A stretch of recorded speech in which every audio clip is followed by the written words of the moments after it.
Ron Van Dam. He's not your parents' talk show host. Although, come to think of it, he probably was your parents' talk show host.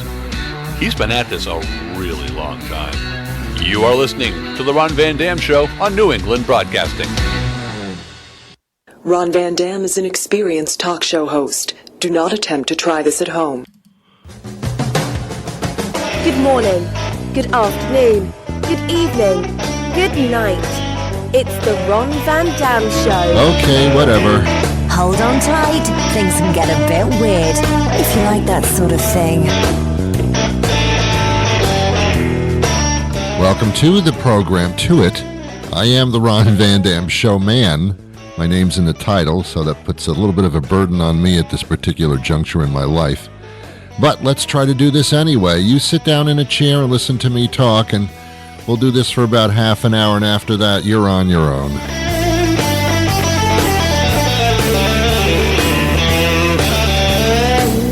How are you, by the way? How's the pollen affecting your allergies? What about the Canadian wildfires? Are they affecting your atmosphere and your breathing? Just asking. I'm just concerned. At least somebody's concerned about your well-being.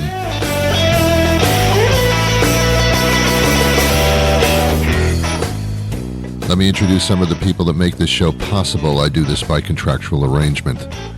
First, music-wise, Jason Shaw writes, composes, which is the same thing as writing, actually, and performs our themes and our incidental music, incidentally. Jason Shaw, ladies and gentlemen.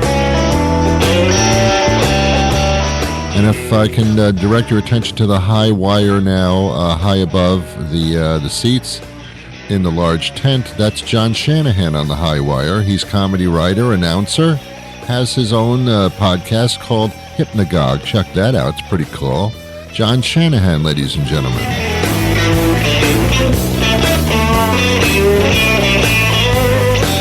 And if you open the door quickly and surprise her, that's Julie Cochran, who does much of our voiceover work.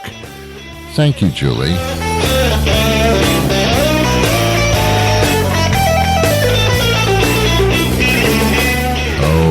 Oh yeah. Then there's the lovely Nicole Reed, who books many of our national interviews and helps produce this program in a virtual, not actually here kind of sense. Thank you, Nicole.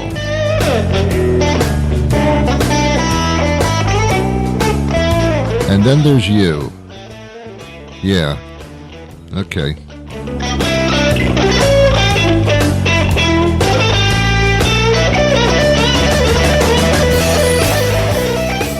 And then there's my parents. I'd like to thank them for raising me and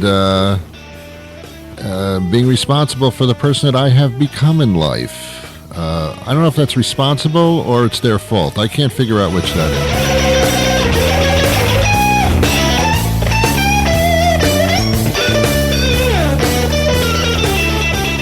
And then there's all the acquaintances and friends that I think I have, but I probably don't want anyway. So thank you for being a part of whatever I am. That made no sense at all. I'm an affable, wonderful guy, but I'm not exactly a friend kind of guy. I've said this before. If you were actually my friend and you asked me to drive you to the airport, I would do that. So no, you're not my friend. And if you asked me to come over to your apartment or house and help paint a room, and then my only payment will be a slice of pizza, that ain't happening. And if you want me to help you move, oh no, oh God, no, I have no friends in that sense. Acquaintances, they haven't quite made it to the point where I don't want to talk to them anymore just yet. So that's about it, man. That's about it. I have had a running battle through most of my life with human beings. Yeah, I mean, dogs and animals and birds and stuff, that's fine. I get a little bird poop on my my deck or something. That's, that's not nice. But I don't get mad at the birds or anything. I still think that's amazing. And I actually respect their freedom to be able to poop wherever they want, just like my dogs. They just go out and they poop, and I have to pick it up, and I respect that. I respect that greatly. I wish I could do that. I wish I could just go to the bathroom and have somebody else flush it for me, but it doesn't work like that. Do you understand what you're listening to right now? Do you have any concept? This is not a normal talk show. Oh, no. What I do is, as John mentioned as announcer at the beginning of the program, I've been doing this for so many decades. It's not over 3 decades doing radio. And then I did television also. I did television for like 20 years. Holy crap, what's wrong with me? And in doing so, all I do is just point out the things that make no sense. And as much as we use complaining as a mode of conversation, let's break it down. Let's unpack it. Let's do all that stuff, all the psychological kinds of phrases, and let's figure out why things are so weird and why human beings have to be so violent and odd and they run to their own corners, and they don't like to mix, and they don't accept other things. They don't accept other people. They get scared of things. They Never understood people. I am one of those. I'm a person. I'm in the Homo erectus group of human beings, but I don't understand them. I understand me, but I don't understand the relationship I have with other human beings who are roaming the earth and seem to make things a bit more difficult than they have to be. All the time. I don't quite understand that part of it. That part of the human being experience, I never understood. I never understood that. I never understood the violence and the wars and all that kind of stuff and the arguments and the anger. I never understood that. No. Do I get angry? No, not really. I just get a bit confused about treatment of the human being experience, and I express it accordingly. Other than that, I don't know. Other than that, I'm a lovely person. People invite me to parties, and they say, Ron, we want you to come because it'd be a lot of fun. And I say, no, I'll go, but it's not going to be a lot of fun. I just want you to know that up front. And if I have a lot of fun, that's a great surprise. That wasn't expected. But to go to a party and expect to have fun, oh, you're in for a problem. Anyway, let's move on. I had to kill some time yesterday, and I went to a cocktail lounge to have a beverage, which I have every once in a while. Not overindulgence by any sense, but just that's where I mix with other human beings on a level that I can handle to some extent. So I'm sitting at the bar, and next to me is this British guy.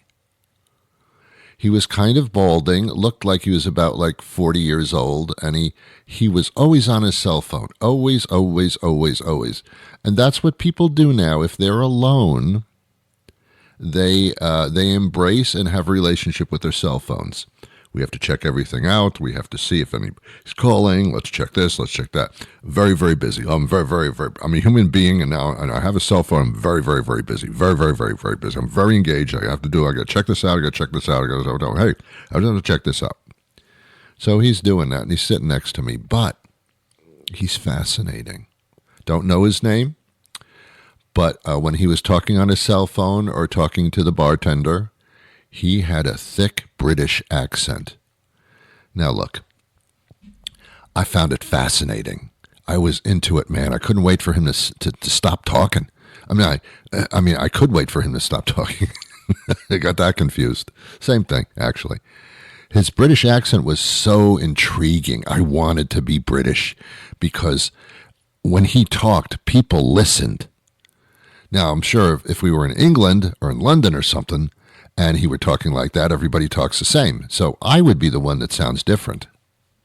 But I don't think the American accent is very, exciting or in any sense of the word. I just don't. There's so many accents in this country, I don't even know which is a Southern accent. There's that Valley Girl kind of crap, relay. Oh, okay. There's that stuff. And the Southern thing, which sounds very hospitable, but they carry weapons all the time, so I don't go to the South very much. And then there's New York, Brooklyn accent, where everybody sounds like they're about to murder somebody or just have. Then there's the Massachusetts, Boston accent, where, you're not using all your vowels or all your letters there. So there's a lot of accents in this country, but I don't find them fascinating. But the European accents, they have something going on. They got it going, man. When I hear an accent from a European country, especially, I don't care if it's a man or a woman. I just find it intriguing. It just screams of different. You know what I mean? So here's what he's doing. He's sitting there and he's ordering. And he had a glass of wine in front of him. I believe it was Merlot because I thought I heard him say Merlot to the bartender, which would be an indication of that's what he's probably drinking in his wine glass. And the bartender comes over, lovely young lady. I don't know her name. I really don't care. And she said, would you like another drink? And he said this, and I'll try to do the accent, but I'm not great at it. But here we go. He said, so she says, would you like another drink, another glass of wine? And he said, Oh, yes. Set me up, love. Set me up, love. Okay, first of all, he said set me up. I don't know what that means. I don't know what the implications of set me up are, but to him it meant, yes, I'll have another glass. Set me up with another glass. I'm not setting you up. I'm just going to pour some more Merlot in your glass. And as she's pouring this into the glass, he says, and that is Merlot, isn't it, love? And she said, yes, that's what you were drinking before, Merlot. Said, thank you, love. He called her love through the entire repartee. How do you get away with that? If I started calling people love, they'd look at me strange and go, what the hell are you saying? If I said love to a girl that I had never seen before in my life who was just pouring me a drink at the bar, I'd get slapped or something. How dare you call me love? You don't know me. I'm not your love. And what if the British guy comes home to his wife and says, "Hi, how you doing, love?" She says, "Fine. What did you do?" "Oh, I went to the to the bar and I had another drink from the love." He's calling everybody love. How significant if he says to his wife, "I love you." Yes, you love everybody. You call everybody love. I think he would call me love. I don't know, but I think he would. But he gets away with calling everybody love.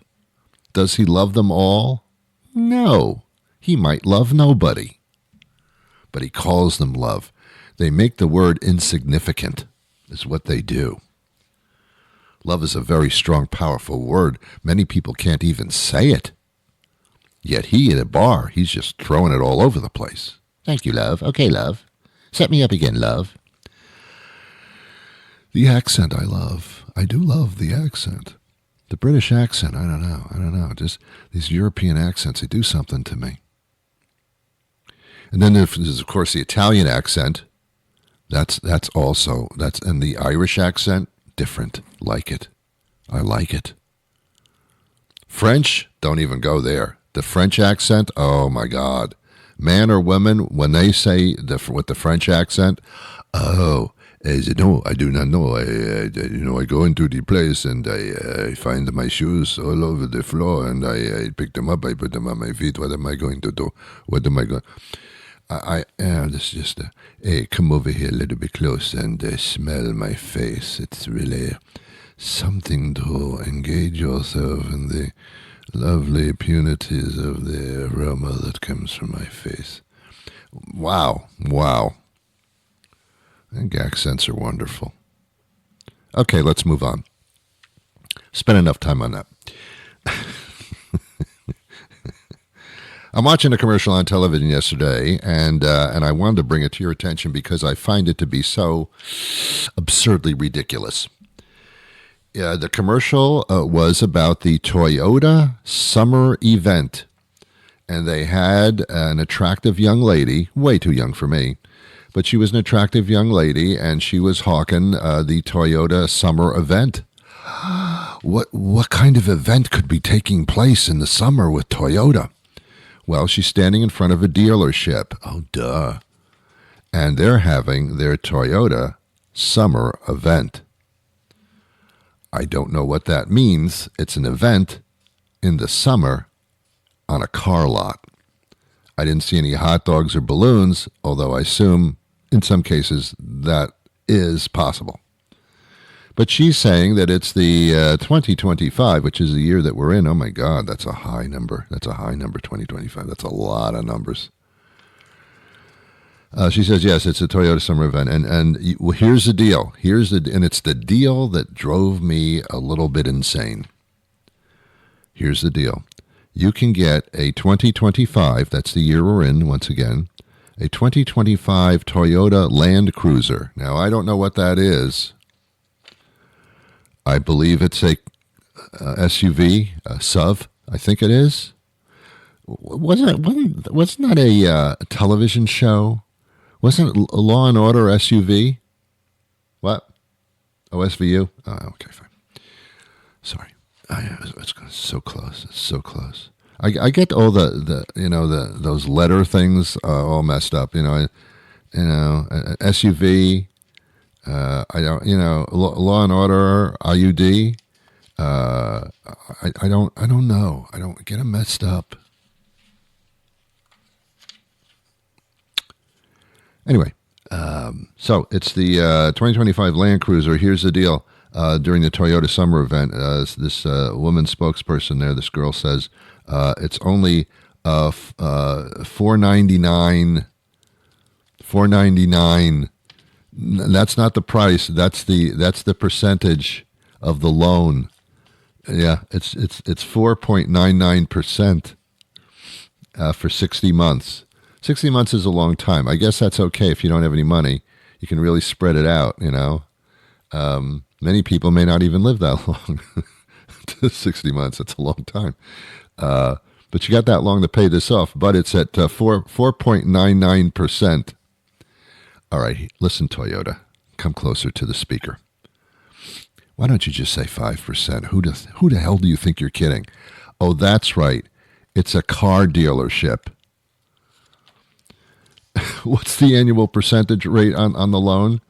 Is it 5%? No, it's only 4.99. Who are you trying to kid with that? What are you doing? Anybody that uses a number of 4.99 is really playing with your head, because it's 5% and you know it, but they don't want to say 5%. They want it to be under. How far under 5%? 4.99. Can you spare it? Can you spare it? Can you even get away with saying 4.95%? That's still 5%. It's still 5%. Not only, that's a lot. But you, Toyota, you actually skimmed the line of believability to 4.99%. Oh, Ron, that's not bad. That's not a bad loan percentage there. That's below 5. Oh my God. Oh my God. That is marketing up the ass, is what I call it. And when you do something like that, Toyota, I'm not talking to Toyota. I mean, a lot of people do this, of course. Gas stations, I've talked about that before. How much is gas? That's $2.99.9. No, that's $3 a gallon. No, it's 2.99.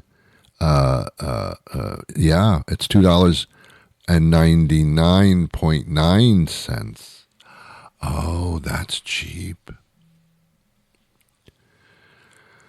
But when you do that, you think you're making a fool out of me, but you're the fool, and I'm calling you out, Toyota. You got a loan rate there of 4.99%.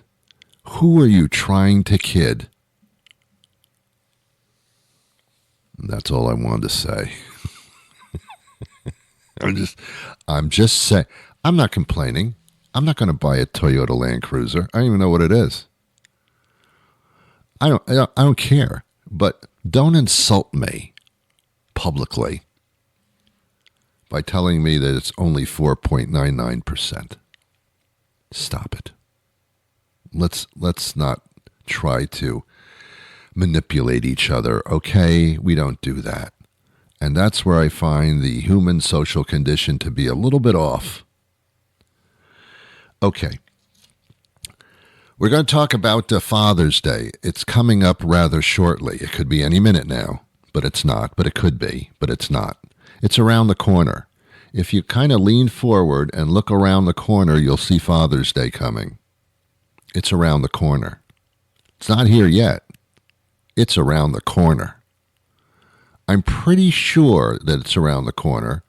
I'm 99.9% sure. But what do you get someone for Father's Day if they're a father? Cologne, a tie, been there, done that. So what do you do? Well, we're going to find out from our guest. But first, there's this. Looking to try somewhere new for dinner tonight? Come to that bar near your house with a new chef out on work release, ready to tempt your taste buds with delicious specials. Start off with deep-fried meat and cheese things, crispy on the outside and nearly warm on the inside, with a house-made dipping sauce that's almost certainly just mayonnaise and ketchup. How about a pepperoni pizza served hot and fresh out of the supermarket? Or the big quarter-pound hamburger cooked just the way you like it, as long as the way you like it is well done or inedibly raw. Order a local craft beer from a wide selection that includes IPAs, and of course, IPAs.